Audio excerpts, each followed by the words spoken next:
Hi guys, we're back with another video. We are working today with Sanny Hair Company, and they have provided this lace frontal wig. It's not full lace, but it has like, it's not full lace, but it has like hella parting. Hold on if I can get, it goes all the way back to the crown. So you have all that parting. It might as well be a full lace wig, honestly, because ain't nobody parting to the back of their head.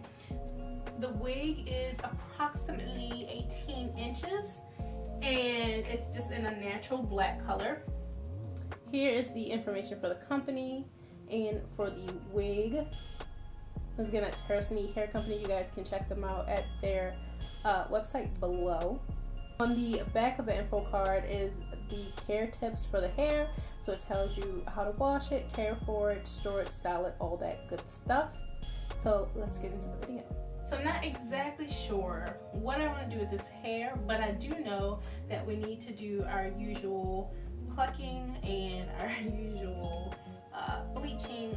So we're just gonna get started on that portion, and then I don't know, maybe we'll just style it. I don't know if I want to color it or anything, but maybe I'll just do a quick Valentine's Day style for you guys. I know you guys have been wanting to know how I do some of my curling and cutting and stuff like that, so maybe we'll go ahead and do that tutorial for you guys. And yeah. Okay, so the first thing I like to do, and my hands aren't ashy, I just have bleach all over them because I'm a clown and didn't wear gloves, but first thing I like to do is just tuck all of the hair inside of the wig, and I like to remove the combs. Now, this is a personal preference. I appreciate that companies do provide us with combs. However, I don't use them, and because I don't use them, they don't actually benefit me in any way. They kind of just get in the way and sometimes can pull at my hair. So I just get rid of them, and it just enables for the flattest install possible. All right. Now, you want a thick mixture of bleach. We've been through this 1,000 times, so I'm not going to go into that, but you just want a thick mixture of bleach. You want to wear gloves, which I'm not doing because I'm lazy and don't feel like going to go get my gloves. But go ahead and start at the back. I'm going to very lightly press when applying the bleach. Very light.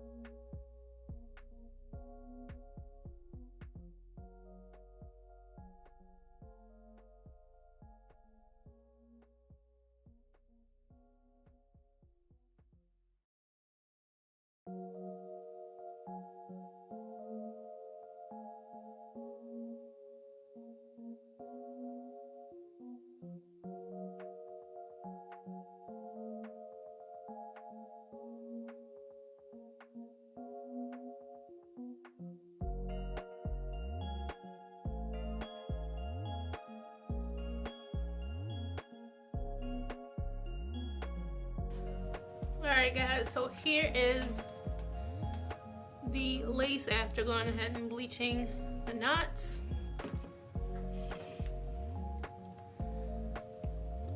I only left the bleach on for about 25 minutes. I am going to let the hair air dry, and then I'm going to show you guys how I cut and style hair to have like big bouncy curls. Just want to show you guys again how far the parting goes from the front to about the middle of the wig. Alright guys, so the frontal portion of the wig is already bleached and plucked. I have a ton of videos on how to pluck your frontals. You can't really tell right now because I put a little head to the front, but it is plucked pretty well. And to start, I like to start on dry hair and section my hair off into 3 sections.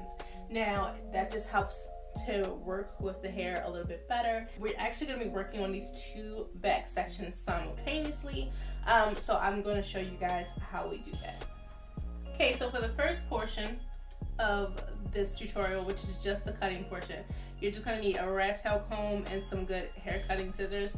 I really need to invest in new hair cutting scissors because these are getting a bit dull. I use them so much, but never mind, you can find them at Sally's or even your beauty supply store. You're also going to need some clips to keep the hair out of the way, and I'm going to trade out my rubber band for clips just to help with mobility.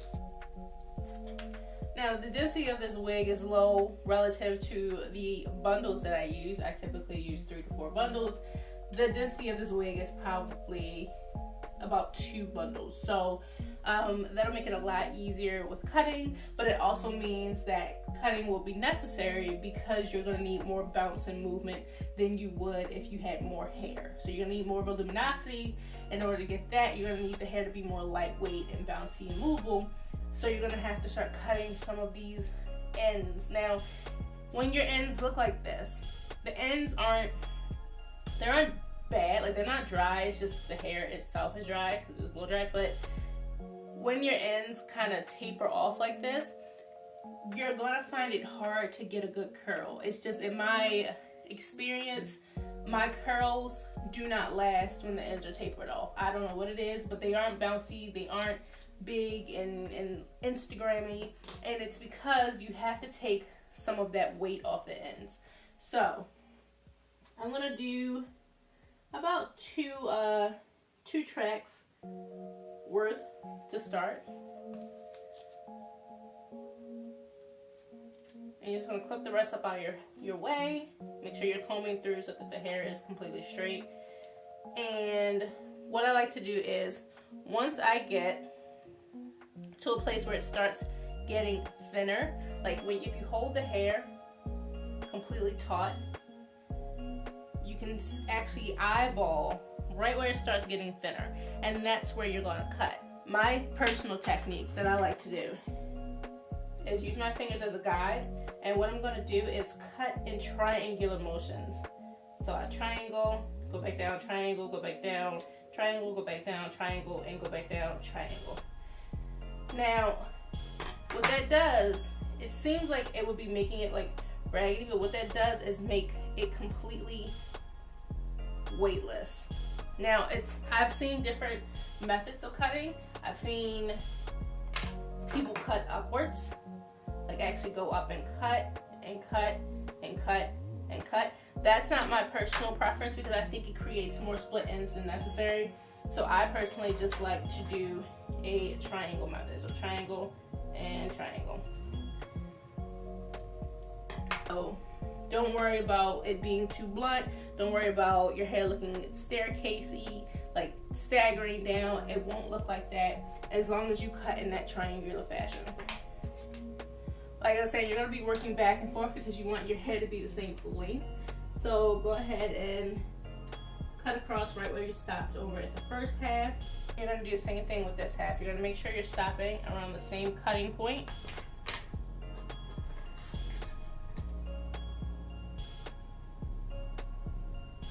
Gather your hair and go ahead and cut in triangular fashion.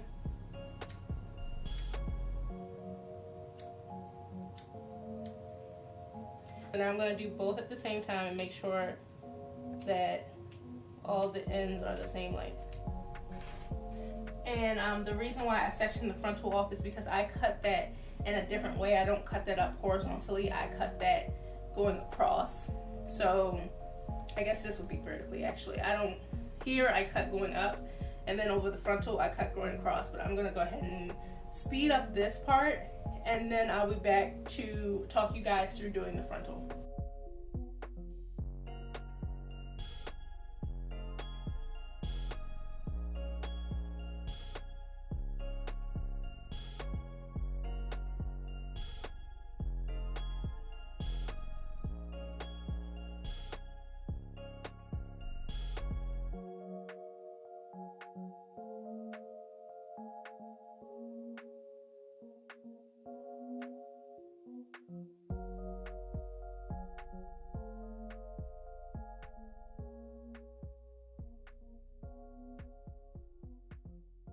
Alright, so as you can see, that created some really pretty layers in the hair.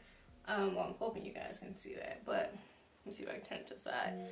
It's more like a waterfall cascade going down, which is perfect because it's not all one length and heavy. You now have all of this body, and that's going to help you when you do your curls.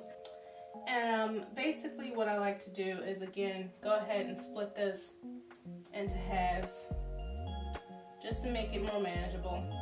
Okay, so with the front portion, I like to cut across. So I make my, instead of going up, up, up, I make my parts going across, across, across, because that's also how I curl it. So I know exactly how it's gonna lay because I curl the front going across. I wanna be able to cut it that way too. Stretch everything out. The only thing with this is that you're probably gonna be cutting what's seen as backwards. So instead of cutting pow, pow, pow, you're gonna be cutting pow, pow, pow, pow. And the reason being is because you're gonna have layers that frame your face. And instead of cutting up, you're gonna be cutting down. Okay? What we're gonna be doing is cutting layers that frame your face.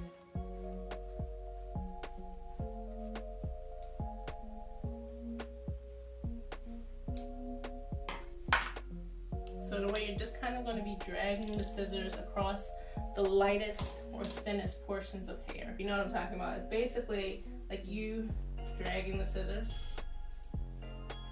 See how this one has like a light patch in the middle? I'm going to grab the hair a little closer together to help me with that. And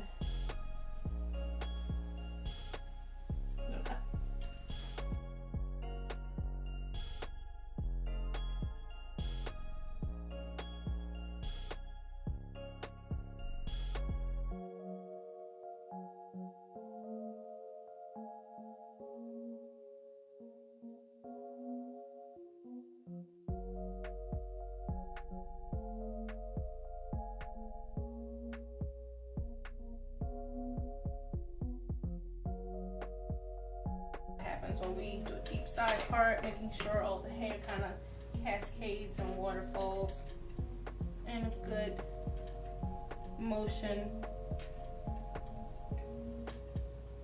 Yep, looks good to me. So there aren't any longer pieces in front or anything. Everything kind of falls exactly where it should.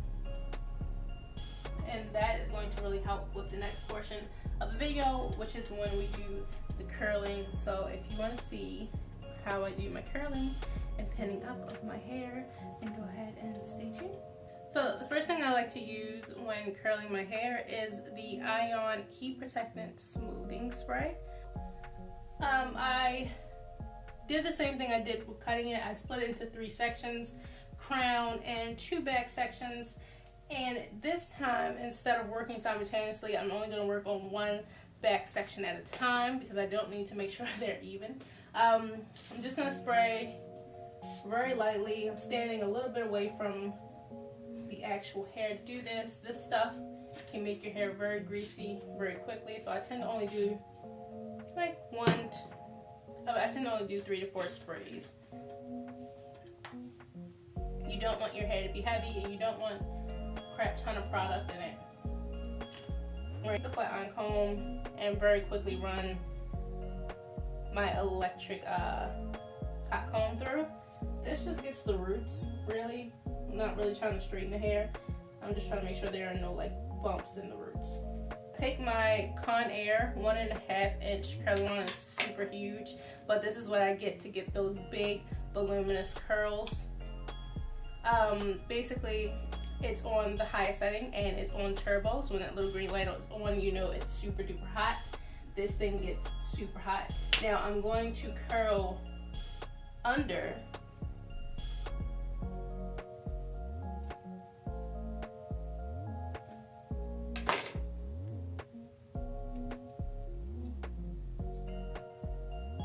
I'm just going to hold that for a couple of seconds.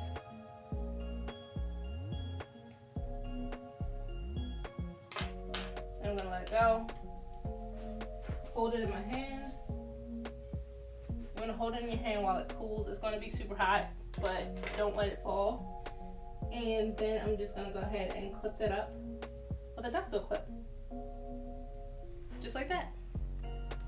So basically that's what I do all the way up. It's just an underhand curl, and then you're going to need a crap ton, which I do have a crap ton of duckbill clips.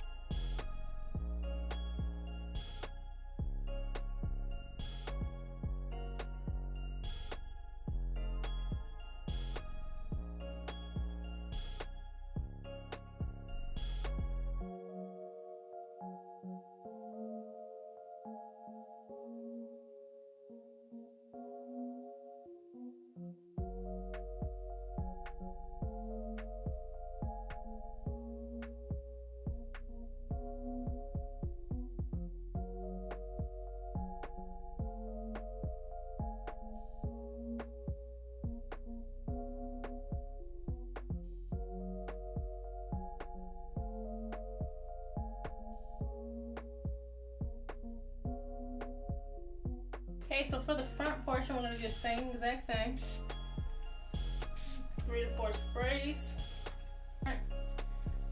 Basically, what we're going to be doing is adding in these little rollers. You can use Velcro rollers. These are more, I think, wet set rollers. But I do that just to make sure that the curls are the same exact size. They're evenly placed all around. It's a lot different from the back. The back can be a little bit more sporadic, I guess, because we'll be teasing that and it doesn't make that big of a deal. But the front, you want to make sure it has the same amount of lift.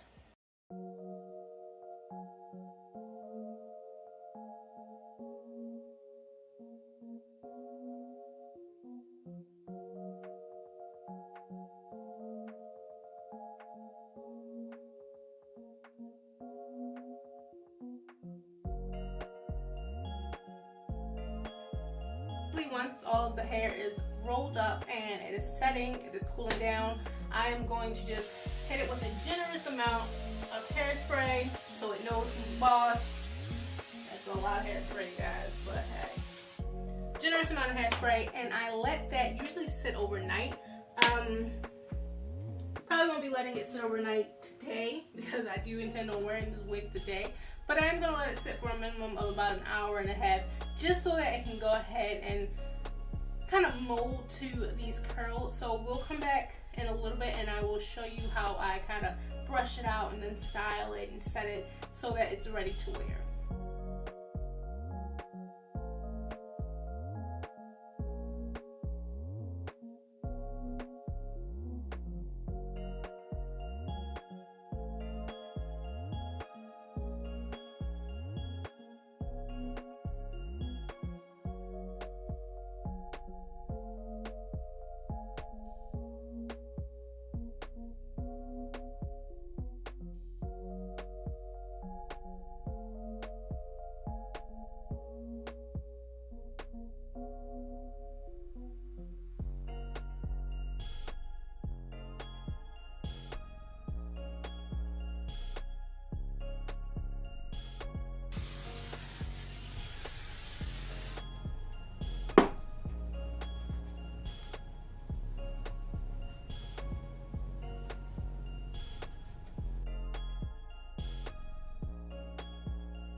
Alright guys, so this is just about it for the styling tutorial. This is how I style my big blue hair that you'll see is a couple videos back, maybe 2 or 3 videos back. Alright, so really quickly guys, the clip where I'm actually applying the wig and doing everything was corrupted, so we don't have that, but here is the final look. I was able to get pictures of it, and hopefully you guys really appreciated the video. Thank you so much for watching. Please like, comment, and subscribe, and I'll see you in my next one.